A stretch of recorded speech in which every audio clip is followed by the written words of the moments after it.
नमस्कार मंडळी. आज बनवूया आषाढी स्पेशल उपवासासाठी एकदम मोकळी आणि तिखट भगर. इतकी चविष्ट की उपवास नसतानाही पुन्हा पुन्हा करावीशी वाटेल. सर्वात आधी 1 कप भगर 2 वेळा स्वच्छ धुवून 15 ते 20 मिनिटं भिजत ठेवा. पॅनमध्ये तेल गरम करून शेंगदाणे तळून बाजूला काढा. त्याच तेलात 4 ते 5 मिरी, 1 चमचा जिरं, 2 हिरव्या मिरच्या आणि 2 सोलून चिरलेले बटाटे घालून परता. त्यात चवीनुसार मीठ आणि 2 चमचे मिरची पावडर घालून बटाटे कच्चे पक्के होईपर्यंत शिजवा. आता भिजवलेली भगर, 2 कप पाणी, 1 चमचा साखर आणि लिंबाचा रस घालून भगर छान शिजू द्या. शेवटी वरून साजूक तूप, शेंगदाण्याचा कूट आणि तळलेले शेंगदाणे घाला.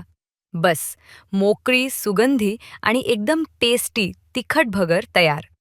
दही किंवा उपवासाच्या लिंबाच्या लोणच्यासोबत खाल्ली तर चव अजूनच भन्नाट लागते. एकदा करून बघा, घरात सगळे आवडीनं खातील.